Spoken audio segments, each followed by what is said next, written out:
بیٹی کی شادی کرتے وقت اس کے سسرال والوں کو جہیز کے طور پر کچھ چیزیں دینا بعض صورتوں میں ناجائز اور گناہ ہوتا ہے اور بعض صورتوں میں جائز ہوتا ہے۔ یہ معلوم ہونا چاہیے کہ کب یہ ناجائز اور گناہ ہے، تاکہ یہ والا جہیز دینے سے لوگ باز آئیں اور یہ والا جہیز مانگنے سے لوگ باز آئیں، اور کب یہ جائز ہوتا ہے تاکہ جب دے رہے ہوں تو وہی چیزیں کنسیڈر کر کے پھر دیا جائے۔ ناجائز اور حرام کب ہے؟ کہ جب لڑکے والے باقاعدہ ڈیمانڈ کریں کہ شادی اس شرط پر ہوگی کہ یہ چیزیں ہمیں دی جائیں گی، یہ گھر ہوگا، یہ کار ہوگی، یہ گاڑی ہوگی، یہ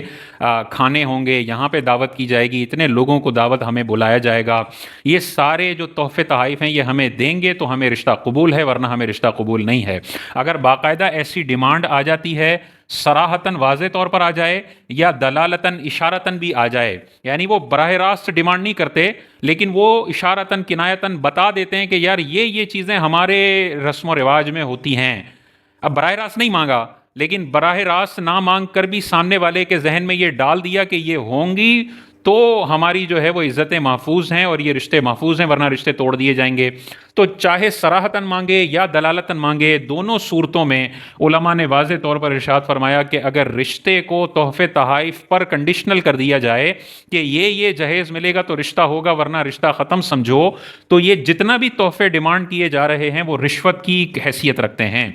کیونکہ رشوت کی ٹیکنیکل ڈیفینیشن یہ ہے کہ یہ کام تب ہوگا جب یہ پیسے ملیں گے، یہ سائن تب ہوگا جب آپ یہ مٹھائی کے پیسے ہمیں دیں گے، تو یہ پھر رشوت کی کیٹیگری میں داخل ہوگا کہ لڑکے والے کہہ رہے ہیں کہ آپ کی بیٹی ہم شادی کر کے تب لائیں گے جب ہماری یہ ڈیمانڈز تحفے تحائف کی پوری کی جائیں گی۔ تو رشوت اور اس جہیز کے اندر کوئی فرق نہیں ہے، یہ رشوت ہے۔ اور حضور علیہ الصلوۃ والسلام نے واضح طور پر ارشاد فرمایا کہ لعن رسول اللہ، اللہ کے رسول نے لعنت فرمائی ہے رشوت لینے والے پر بھی اور دینے والے پر بھی، اور رشوت دینے والا اور لینے والا دونوں جہنم میں ہے، یہ والی حدیث بھی ہمیں نظر آتی ہے۔ تو ایسی صورت میں یہ جہیز مانگنا بھی حرام، اور اگر مانگ لیا تو اب ان کو نہ دینا ضروری ہے۔ یہ نہیں کہ رشتے کی یہ کمزور ڈور جو ان لالچیوں نے اس جہیز کے اوپر مبنی رکھی ہوئی ہے، اس نازک ڈور کو بچانے کے لیے لڑکی کے والدین رشوت دینے پہ آمادہ ہو جائیں۔ نہیں، رشوت دینا جائز نہیں ہوگا اور ان کو لینا بھی جائز نہیں ہوگا۔ ان کو کہا جائے گا کہ بھائی آپ ڈیمانڈ نہ کریں، یہ ڈیمانڈ کرنا، یہ مطالبات کرنا یہ شرعاً جائز نہیں اور رشوت کی کیٹیگری میں آتے ہیں، تو یہ منع ہوگا دینا۔ لیکن اگر ڈیمانڈ نہیں کی جاتی ہے، کوئی مطالبہ نہیں کیا جاتا، لڑکے والے کہہ دیتے ہیں کہ بھئی آپ کی جو مرضی ہو، آپ تحفہ تحائف دینا چاہیں آپ دیں، اگر نہ بھی دیں تو ہمیں کوئی فرق نہیں پڑتا، ہمیں نے بیٹی سے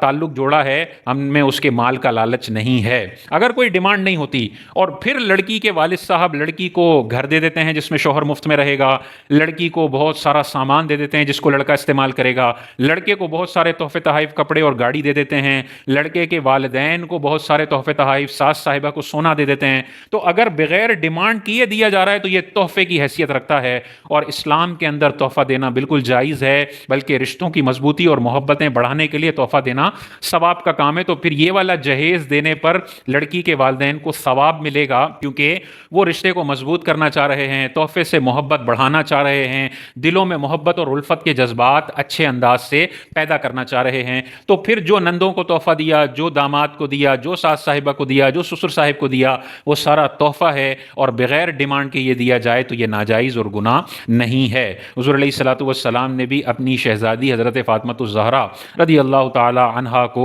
مختصر سا لیکن جہیز کا سامان دیا تھا، مختصر سا تھا، اس کی کوئی ڈیمانڈ نہیں تھی، تاجدار کائنات نے اپنی طرف سے تحفتاً دیا تھا۔ اور ایک روایت یہ بھی ملتی ہے کہ حضور علیہ الصلوۃ والسلام نے مولا علی کے پیسوں سے ہی یہ ساری چیزیں تحفے کے طور پر دی تھیں۔ تو دونوں روایتیں ملتی ہیں، یہ والے تحفے تحائف دینا بالکل جائز ہے۔ یہ والا جو جہیز ہے جس نے بہت زیادہ ہمارے اسلامی کلچر کو تباہ و برباد کیا ہے، بہت ساری ایسی کمیونٹیز ہیں جہاں پر لڑکے کے لیے گھر ہونا ضروری ہے، یعنی بچی کی شادی اس وقت تک نہیں ہوگی جب تک یہ بچی گھر افورڈ نہیں کر سکتی ہے، تو نتیجتاً اس کمیونٹی کے باہر شادی کی جاتی ہے کہ کمیونٹی میں کوئی لڑکا چاہیے نا تو گھر دلانا پڑے گا، سامان دلانا پڑے گا، گاڑی دلانی پڑے گی۔ یہ جو کنڈیشنل شرائط طے کی جاتی ہیں رشتے کے لیے، جہیز کے لیے، یہ رشوت ہے اور یہ حرام خوری ہے، اور اس سے لوگوں کو باز آنا چاہیے۔ نکاح کو بڑا آسان رکھیں، نکاح میں شریعت نے لڑکی والوں پر کوئی خرچہ نہیں رکھا، کوئی صفر خرچہ ہے۔ بارات کا کھانا بھی لڑکیوں پر نہیں ہے،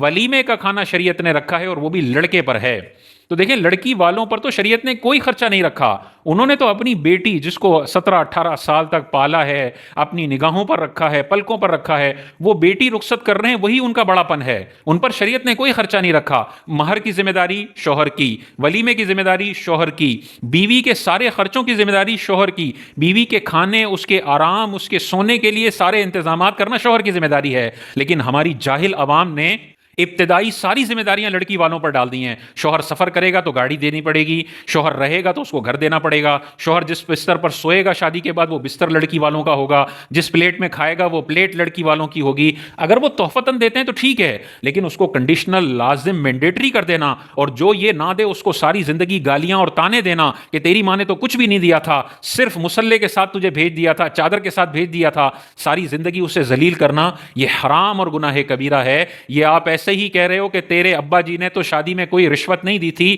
ہم تو یہاں رشوت خوری کے لیے بیٹھے ہوئے تھے، لیکن ہمارے منہ میں رشوت کی روٹیاں نہیں ڈالی گئی ہیں۔ تو یہ تانے ہرگز نہیں دینے چاہیے۔ بیٹیوں کے لیے شریعت نے کوئی پیسے کے خرچے لازم نہیں کیے، سارے خرچے لڑکے والوں پر لازم ہیں، انہوں نے کرنے ہیں۔